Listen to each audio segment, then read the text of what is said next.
My name is Dawna Jones. This is a From Insight to Action program, and today I've got the pleasure of talking to Judith Glaser, who is the author of Conversational Intelligence. Now, one of the things we're doing in these programs is really exploring ways in which companies can walk in and into the whole arc of culture change. How can we change our companies and our cultures so that they function better in high-speed change? There's some agility built in.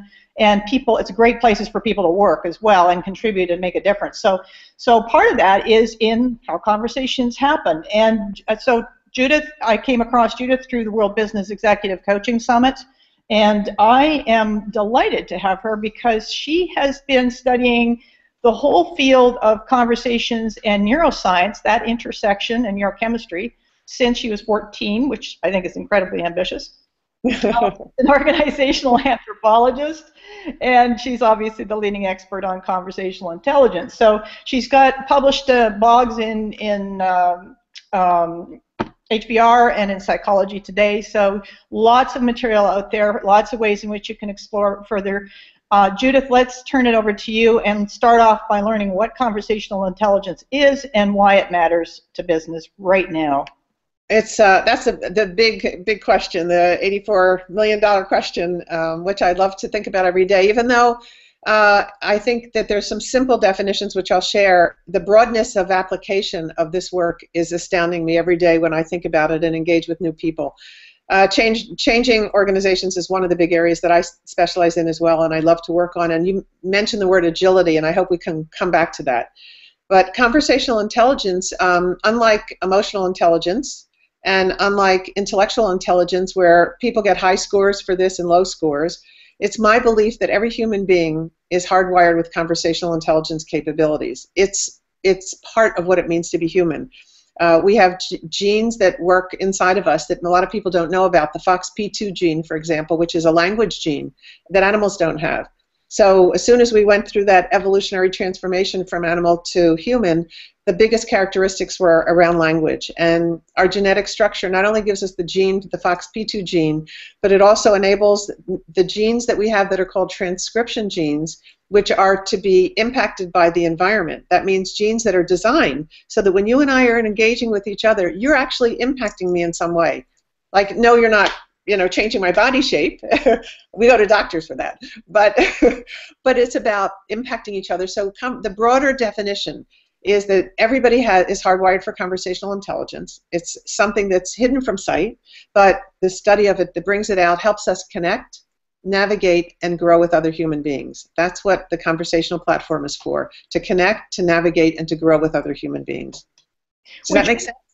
Yeah, totally. It actually bridges in the whole business of the workplace environment as being a critical factor for shaping what happens, because those transcription genes, that's where the conversation takes place, at least biologically, shall we say. So. Exactly. You've actually pinpointed why we have to think differently in the modern world today about what leadership is and about what change is, because we're already imbued with those capabilities and those instincts.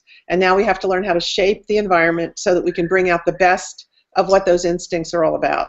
And it's a different way of thinking for some leaders. Leaders were taught that they need to be strong and powerful and authoritative, the power model. And in fact, it's not as much about that as it is creating environments to help shape the culture that will then lead to the kind of environment that we want to create in the world for success. Yeah, exactly. So now this is where the bit about trust comes in, and probably innovation, because you obviously in a fearful environment cannot innovate. Mm-hmm. It's just not going to happen. Why is this important? Why is the understanding of conversational intelligence important to business now? And specifically because the world is changing so rapidly. Change was something that we used to have to do. We had to move a company forward by changing it. That if we keep our sights outside on the world and the marketplace, the change is happening so rapidly that our job is to be agile and to respond to the change and to learn from it. And so conversational intelligence, shaping the right environments for safe, healthy conversations, is the pivotal distinction between successful companies and successful leaders and those that are not. I can't put enough emphasis on that. Being able to move agilely through conversations, not be stuck on them, And we need to go into the neuroscience behind this. But having that agility to move through those difficult conversations with people and not avoid them is what enables a company to grow from where they are now to whatever their next important levels or benchmarks are. Okay, well, can we take a look at the neuroscience then and get into what the levels are of conversation so that somebody watching this can go, oh, I'm at a level 1, 2, or occasionally a 3, or just get some kind of map there? Yep, so you want me to go to my slides? Yeah, I think that'd be great. If okay, let me take care of this. Hang on a second. We have fun with this process of switching slides over. So yeah, let's see if we can get it to work. So tell me if, is it on for slides? Yep, she's got it. Here we go. Okay. Let me get my first slide up then, and stop me if you want to ask some questions too, because I want to be as responsive as possible to your thinking. But conversational intelligence is all about how great leaders build trust and get extraordinary results. What was fascinating is the book. I proposed the book many times to publishers, and this is my 7th book, but this book got rejected 100 times. And when it finally was accepted, it was going into a second printing after 2 months. So it's clearly the right time, right place story. Conversational intelligence, this is such a great quote from the Pentagon, which is, I know that you believe you understand what you think I said, but I'm not sure you realize that what you heard is not what I meant. So as we've been talking about, conversations are more than just sharing of information. There's a whole worldview that we all carry around with us about what it means, what we're thinking, and how we share what we're thinking with others. The key behind conversational intelligence is that to get to the next level of greatness as human beings, as teams, as organization, it depends on the quality of the culture, which depends on the quality of relationships, which depends on the quality of conversations. Everything happens through conversation. It's where it begins and where it ends. And where trust fits in is that we can't have healthy conversations without a foundation of trust. Conversational intelligence, as we said, is the hardwired and learnable ability to connect, navigate, and grow with others, a necessity in building healthier and more resilient organizations in the face of change. And conversational intelligence begins with elevating the levels of trust that you create with others and ends with the quality of interactions and conversations that result. So what's different about conversational intelligence? You asked about the levels. It turns out that human beings are not just sharing information. We're actually moving through 3 levels of connection with human beings in order to get to the place where we're being transformational or where we're able to shape the environment around us. Let me explain. Level 1 is transactions, where we are at a lower level of conversation with people. It's a lot of asking and telling or confirming what we know. Level 2 is positional, where we are feeling strong about a point of view and we have to defend what we know, or where we're in decision making and there are many options and we need to be able to go through decision making and choose or influence others through the point of view that we hold. And many companies and many relationships don't get beyond level 1 or level 2.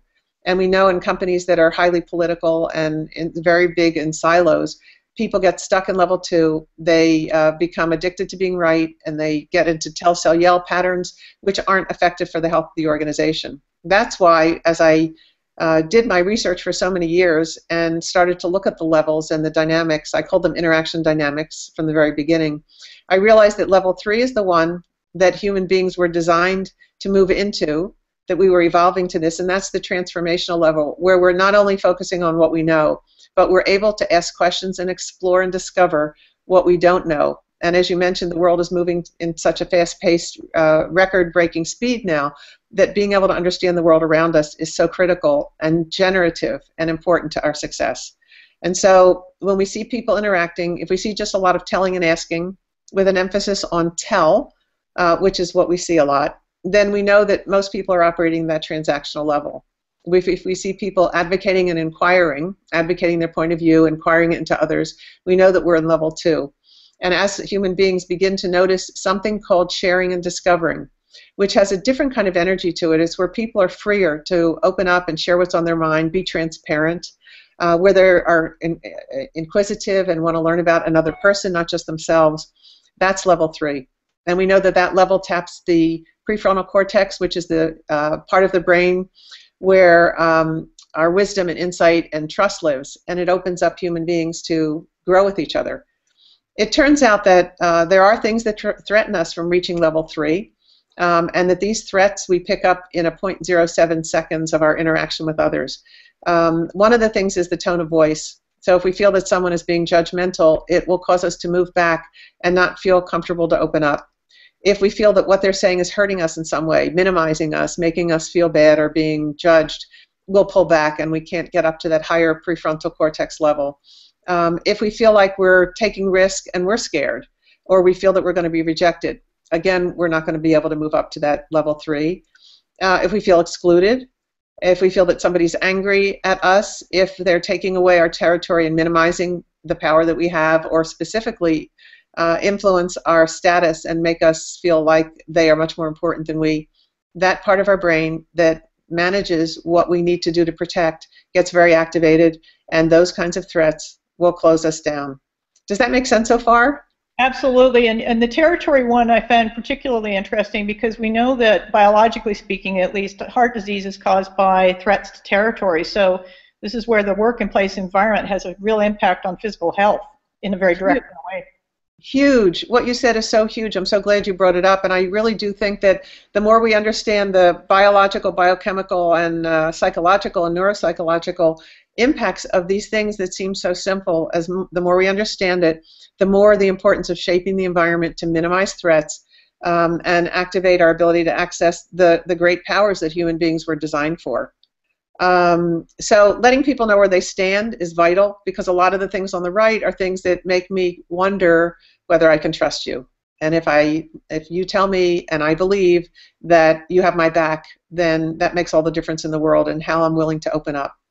So the picture of the brain that I like to show that helps explain this is that the lower part of the brain is the amygdala. It's very primitive, and this is where fear and the distrust networks originate. And cortisol is the chemistry or the neurochemistry that closes down the brain. It actually sends messages to the prefrontal cortex saying, don't share, don't share. And you can see environments that are full of fear, power, dynamics, uncertainty, people espousing being right, or even the phenomena of groupthink where we huddle and start to think like one person and not express ourselves. That's all the fear neurochemistry and networking that's closing down our brain. Where the part of the brain that we need to be able to open up and where trust lives, believe it or not, these are trust networks, are in the prefrontal cortex and heart connection. When we have more transparency and are open and feel we can trust somebody, where we focus on relationships before task. The word understanding is so beautiful because it means to stand under the same view of reality, where we get to know what each other is thinking enough to merge our views of reality, and then focus on shared success instead of my own success, and tell the truth when we have gaps in reality. That kind of behavior that lives in a culture brings out, and you can see the word trust is being spelled by those words. Those are the foundational, most important requirements for an environment to feel safe and for people to feel that they can trust each other. And what happens is that without realizing it, human beings make mistakes, and some of those mistakes are we ignore others' perspectives and don't realize we're doing it, focusing so much on our own. We form that Telcel syndrome, or addicted to being right. We become a disengaged listener where we go in our head and try to process by thinking the thoughts that come to us as we're listening, and the other person feels it because of the energetic connections that we have with others. Or we allow our emotions to affect our listening, and we react in protective ways. We fight, flight, flee, or appease others. So what these are called are the I-centric protect behaviors, and we can get trapped in level 1, level 2, and stay locked in that Telcel or addicted to being right, and more cortisol gets activated. And cortisol has a shelf life of 26 hours if it's produced in us, which means it doesn't go away when the action that caused it stops. It has a generative effect, and it continues to beat inside of us and sometimes amplify depending on how we think about what just happened or the conversations that we have that follow what just happened. Here's a picture of the... Do you have a question? Well, just a comment. It's funny, I was talking to somebody the other day who had something go badly wrong at work, and it was like 3 days later, and she's still processing the experience. And so that little bit of detail on the cortisol and how long it stays in your system is really important, because it says if you've got a bad experience, it lingers, and It's very hard to clear, and you can't just kind of mentally get over it, as many people would say. You know, that you get that kind of advice. It's not about getting over it. It's about recognizing there is a neurochemical thing going on there that you have to address differently. That's right, and that's why doing things like meditating or taking a run or changing your physical space or eating less sugar and eating more of something that's healthy for you, those are the kind of things that start to interrupt the power of cortisol. But when it's wrapped inside of ideas and thoughts and worries and fears, it really starts to own your brain, and you become it becomes the master and you become the slave. So what I did is I took 10 questions that looked at the kind of things that cause us to have either cortisol or oxytocin, and I got 2,000 people took this assessment, and this is what showed up, which is really fascinating. The bars on the left are the green ones, which show more of a oxytocin response, and the ones on the right are those that show more of a cortisol response. So your first comment could be, well, my goodness, it shows that people do more of the green things according to this chart. It's a frequency chart, and less of the red things, which sounds great. But based on what we just said, the red, which is the cortisol, has a 26-hour shelf life. So while it looks like the events themselves happened less often, the impact was greater. We also know that uncertainty, when you have, on one case, do you trust other people's intentions, or are you open to having difficult conversations? If you're not open to having difficult conversations, even though you might say that you trust them a little bit more, those are counterbalancing forces. And so it creates more uncertainty in our brain.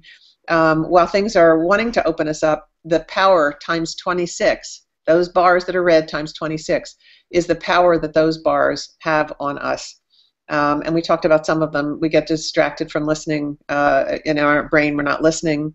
We're not really focusing on other people's interests. We're trying to focus on convincing them of ours. And so those behaviors happen, even though they happen less, the impact is longer. So conversational intelligence has built into it a dashboard so that people can learn to visualize and see the impact they're having on each other. As we connect with another human being, we're either in an I state or a we state, or we're moving from I to we. As we go through level 1, 2, and 3, we learn to connect more, to trust each other, to open up our brains, to share what's on our minds. Many times we'll interact with someone, we say they're resisting our ideas, they're not interested, or they're very skeptical, or I can't win them over, or they don't seem to be interested in what I have to say. We need to learn to watch our interactions. We need to watch when human beings fall into protect behavior. So while we think we have an intention to say something, we need to learn how to watch the impact so that we can understand how to gauge what's going on and adjust our conversations so that we can pull people towards us, not push them away. Make sense? Absolutely, and as you're speaking, I'm thinking of the number of times, because I've been professionally facilitating for decades, I've been in sessions with skeptics. Mm-hmm. And the skeptics are often people that have a lot to offer, but it's just packaged up in a bad experience. And so there's a lot of negativity there. But it's not to ignore the skeptics, it's just to find out what is it that they've learned from their experience, and then helping them move toward a higher trust thing. I think that's a role that we can all play, is to support the shift from that place of either being wounded or just a reason for low trust to a place of higher trust. We could stay on this slide and have this conversation for another couple of hours, because this is the heart of it. Just what you said. Our first reaction when somebody doesn't agree with us or they don't believe us, they'll say something, I don't think that's really going to work. And our first reaction is to go into, let me tell you why it is. Yeah. And that's level 2. And when that happens and we stay in level 2, because we'll say, well, let me tell you this way, or, you don't believe this, well, let me tell you this. And so you're constantly giving them more reasons why you think it's right. That's going to move them back to resistor. That's not going to pull them over to be a co-creator with you. Yeah, and this is, as a dashboard, this is fantastic, because you can work with, you can easily work with, I know you have done this, but you can put this in a room with a group of people, and they can literally watch themselves shift across this spectrum, just in their languaging. Exactly. So I have actually had this made up into a big poster. Many times we'll bring it in or put it up on the a big media projection screen and ask people, where are you on the gauge, when I'm starting to sense that there's some resistance. And then I'll ask them the question, what's it going to take for you to move to the next level on the gauge or on the dashboard? And people actually are willing to speak about it. It gives them a language to help them help you, the person they're speaking with, engage with them in a better way. And so, this alone, this visual speaks to how the brain is organized and how our dynamics are organized. It's quite magical. Very powerful. Yeah, so that's where the cortisol comes. That's where the oxytocin gets delivered. And people actually love being co-creators. We actually enjoy tremendously experimenting without fear of risk. And so any organization going through change needs to have something. They need to have a conversational dashboard up. They need to talk about what's going to help people get to co-creator, open the conversation for that to happen. And people start to come on board. There's a willingness to do it. And when it's not working, people are willing to call out and say, I fell back to resistor. What you just said didn't help me. And then you process it. So it's a great way to help people move forward together. Trust is one of the most important things, as you know. And by the way, if we take the letter S and put it in front of the T, it spells strut. And too many people go into conversations, and when they're triggered, they start to strut their stuff. And in fact, if you move that to the bottom, to the end, and trust emerges, it galvanizes a team of even people that are having difficulty with each other. The practices that raise influence are being open to influence in the first place, listening to connect, not to reject or to judge, asking questions for which you have no answers. That's the discovery part of the level 3 conversations. Prime for trust, which means starting out being the one to open the kimono or extend the olive branch so that people feel comfortable with you. And sustaining conversational agility. That's refocusing, reframing, and redirecting, so when the conversation gets stuck, instead of allowing your emotions to take over, think about this is like moving the conversation from California to New York, lifting up the conversation from a place where it's not taking hold and moving it to another place on the conversational map where you can have a better way to frame up the conversation. And those skills are invaluable skills. Agility, they're connected to agility, which is the most important skill set for the 21st century, and conversational agility skills are probably the most important within the conversational set. So these are what we call we-centric behaviors instead of I-centric. This activates more oxytocin, helping people bond in a very natural, easy way. What we need to learn also is that some conversations activate us as fast as 0.07 seconds. That's the first impression, or when trust is lost, or your voice is lost.